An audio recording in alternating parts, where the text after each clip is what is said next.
Hello everyone, আমি Pallab Roy, IELTS instructor at Radiance Education Moulvibazar. আজকে আমাদের সাথে আছেন সুমাইয়া ম্যাম। উনি ওনার আইএলটিএস এর রিসেন্ট মেইন এক্সামে অংশগ্রহণ করেছেন এবং ওভারঅল ব্যান্ড 7.5 পেয়েছেন। তো ম্যাম আজ আমাদের সাথে ওনার এই আইএলটিএস জার্নির কথাটা শেয়ার করবেন। ম্যাম। আসসালামু আলাইকুম, আমার নাম সুমাইয়া বিনতে লতিফ। আমি অগস্টের 24 তারিখ আমার আইএলটিএস মেইন এক্সাম দিয়েছি অ্যান্ড আমি আমার মেইন এক্সামে সার্জিমে বলেন 7.5 পেয়েছি ওভারঅল। ওকে ম্যাম, তো ম্যাম আপনার ইন্ডিভিজুয়াল স্কোরগুলো আপনাদের সাথে একটু শেয়ার করবেন। জি, লিসেনিংয়ে আমার স্কোর ছিল 8.5, রিডিংয়ে 7.5, রাইটিংয়ে 6.5 অ্যান্ড স্পিকিংয়ে 7। ওকে ম্যাম, এটি আসলে একটি অসাধারণ স্কোর। তো ম্যাম আমাদের রেডিয়েন্সের সাথে আপনার এই যে আইএলটিএস জার্নিটা কেমন ছিল, যদি একটু এটা শেয়ার করতেন। রেডিয়েন্সের সাথে আমার আইএলটিএস জার্নিটা আসলে খুব অসম ছিল বলবো। আমি খুব কম টাইমের মধ্যে আমার প্রিপারেশনটা নিয়েছি অ্যান্ড যেহেতু আমার টাইমটা শর্ট ছিল আর আমি চাচ্ছিলাম যে একটু কম টাইমের মধ্যে আমার মেইন এক্সামটা দিয়ে দিতে, তো I decided to get admitted in the premium one because ওইটার মধ্যে আসলে 1.5 থেকে 2 মাসের মধ্যে অনেক ভালো একটা প্রিপারেশন নেওয়া যায়। তো আমার কাছে মনে হয়েছে যে আমি যদি প্রিমিয়াম থেকে আমার কোর্সটা করি তাহলে আমি একটা ভালো ফল পাবো আর আমি খুব কম টাইমের মধ্যে আমার ফুল প্রিপারেশন নিয়ে নিতে পারবো। তার জন্য আমি প্রিমিয়ামে ভর্তি হয়েছিলাম। ওকে ম্যাম, তো আমাদের এই যে প্রিমিয়াম বেসটা আপনি করেছেন ম্যাম, তো আমাদের আসলে কোন জিনিসগুলো আপনার কাছে একটু এক্সেপশনাল লেগেছে এবং কোনগুলো একটু ফ্রুটফুল ছিল যেটা আপনাকে এই একটা ভালো স্কোর কম সময়ের মধ্যে আনতে হেল্প করেছিল? আসলে আমি বলবো যে সব ক্ষেত্রে অনেক ভালো ফল পেয়েছি আমি, কারণ আমার তো জার্নিটা এখান থেকে শুরু হয়েছে। তো আমি যতটুকু স্কোর করতে পেরেছি পুরোটাই হচ্ছে কি ক্রেডিট যাবে রেডিয়েন্সের আর প্রিমিয়ামের মধ্যে। তো স্যাররা সবাই আসলে অনেক হেল্পফুল অ্যান্ড প্রিমিয়ামের মধ্যে আসলে অনেক কিছু ভালো ভালো ম্যাটেরিয়ালস দেওয়া হয় যেগুলা খুব ইজিলি আপনাকে যে কোনো কিছু অ্যাডাপ্ট করতে হেল্প করবে।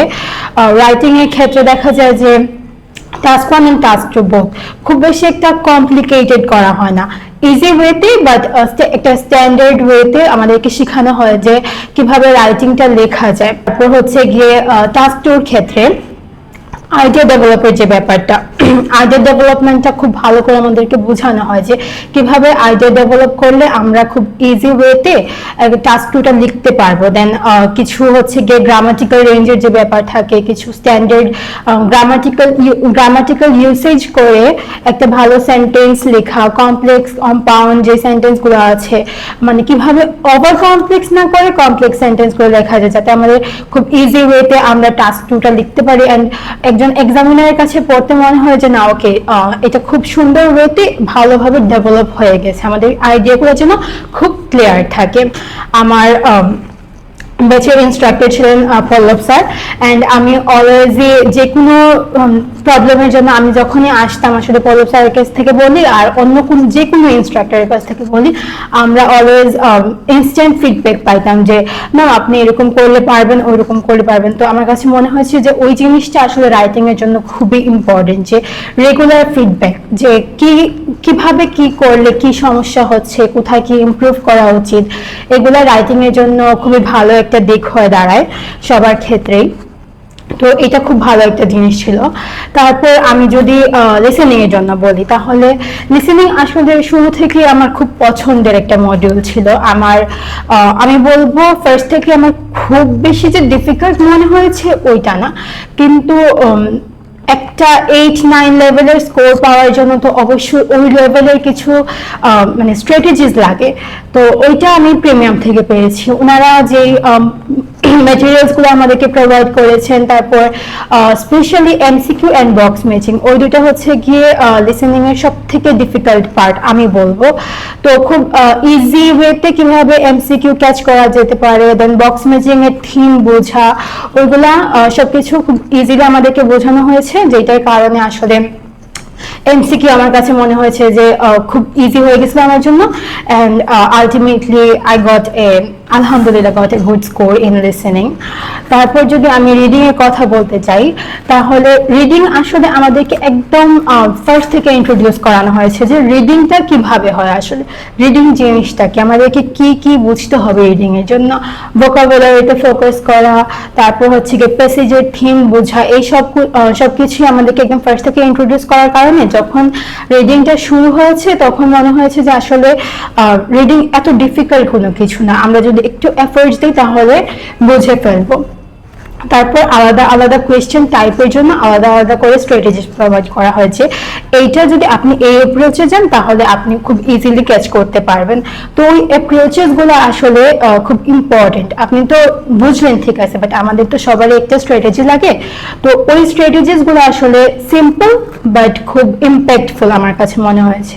তো তার জন্য আমি বলবো যে আসলে প্রিমিয়াম ব্যাচের পড়ার কারণে স্যাররা যে ইজি ওয়েতে আমাদেরকে বুঝাইছেন ওগুলো আমার রেজাল্টের অনেক ইম্পর্টেন্ট একটা পার্ট ছিল। অ্যান্ড আমি মনে করি যে আমার এই রেজাল্ট পাওয়ার পিছনে প্রিমিয়ামের অনেক বড় একটা হাত আছে। আর ম্যাম আমাদের কোয়েশ্চেন স্ট্যান্ডার্ডটা কেমন লেগেছিল আপনার কাছে? তো আপনি তো আসলে এই যে আমাদের এখানে লাগাতার আমাদের এখানে মক দিয়ে তারপর মূল পরীক্ষায় অংশগ্রহণ করেছিলেন, তো এই যে কোয়েশ্চেনের আসলে স্ট্যান্ডার্ডটা কেমন ছিল যেটা আপনাকে আপনার মূল পরীক্ষায় এই যে এতটা মানে খুব একটা ফ্রেন্ডলি এনভায়রনমেন্টে আপনাকে ইন্ট্রোডিউস করিয়ে দিয়েছিল? আসলে আমি বলবো যে লিসেনিং বলি ও রিডিং রাইটিং যেটাই হোক না কেন, কোয়েশ্চেন গুলো থাকতো খুব একটা স্ট্যান্ডার্ড ইয়েতে, ক্যামব্রিজ ওয়েতেই ছিল। আবার আমি বলবো যে মাঝে মধ্যে একটু ডিফিকাল্ট হতো, বাট ওই ডিফিকাল্টিটা আসলে আমাকে আরো পুশ করছে যাতে আমি আর একটু বেটার করি। যে আমি মক দেওয়ার পর আমি চিন্তা করতাম যে আসলে কোন জায়গায় আমার লেকিংস আসছে, কোন কারণে আমি এই জায়গাটা ধরতে পারিনি, রিডিং এর ক্ষেত্রে বলি আর লিসেনিং এর ক্ষেত্রে বলি। তো ওইটা আমার জন্য খুব বেনিফিশিয়াল ছিল। আমি নিজেকে আরো বেশি পুশ করতে পারছি যে ঠিক আছে আমাকে আরেকটু বেটার হতে হবে, যে কোন ধরনের কোয়েশ্চেন টাইপের জন্য রেডি থাকতে হবে। ইভেন আমার লাস্ট মক যেটা ছিল, আমি মেন এক্সামের আগের উইকে যে মকটা দিয়েছিলাম ওইটাতে টাস্ক 2 এর যে কোয়েশ্চেন টাইপটা ছিল এক্সাক্ট সেম কোয়েশ্চেন টাইপটাই আমি আমার মেইন এক্সামে পেয়েছি, যেটা আসলে একটু ডিফারেন্ট ছিল। আমি বলবো একটা গতানুগতিক কোয়েশ্চেন টাইপ না, একটু ডিফারেন্ট। তো ওইটা আমার জন্য খুব একটা অ্যাডভান্টেজ ছিল মেইন এক্সামে গিয়ে। তো it was very good for me. আমার যতটুকু মনে হয় ওইটা ম্যাম ছিল একটা ডাবল পার্ট কোয়েশ্চেন। হ্যাঁ, ডাবল পার্ট কোয়েশ্চেন অপিনিয়নের মধ্যে, বাট এটা ছিল হচ্ছে কি একটা কোয়েশ্চেন দিয়ে ডাবল পার্ট কোয়েশ্চেন, একটু যেটাকে বলি আমরা ডিরেক্ট কোয়েশ্চন বা double part question but double ওয়েতে ছিল, একটা ইয়েতে অপিনিয়ন টাইপ ছিল। হয়তোবা যদি আমি এর আগের উইকে এই কোয়েশ্চেন না পাইতাম, আমার মেইন এক্সামে গিয়ে একটু প্যানিক করতে হতো যে জিনিসটা আসলে কি। তো এটা আমার জন্য খুব একটা সেফ অপশন হয়ে গিয়েছিল মেইন এক্সামে। তো আমার জন্য এটা খুব হেল্পফুল হয়েছে।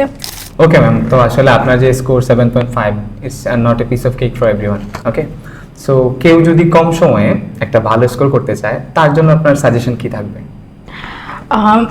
কম সময়ে একটা ভালো স্কোর যারা করতে চায় তার জন্য আমার সাজেশন থাকবে যে আপনারা একটা প্রপার রুটিন করে পড়বেন, রেগুলার প্র্যাকটিসে থাকবে অ্যান্ড মেক শিওর করবেন যাতে আপনারা সব মডিউলটা অ্যাটলিস্ট এভরিডে একটু পড়তেছেন।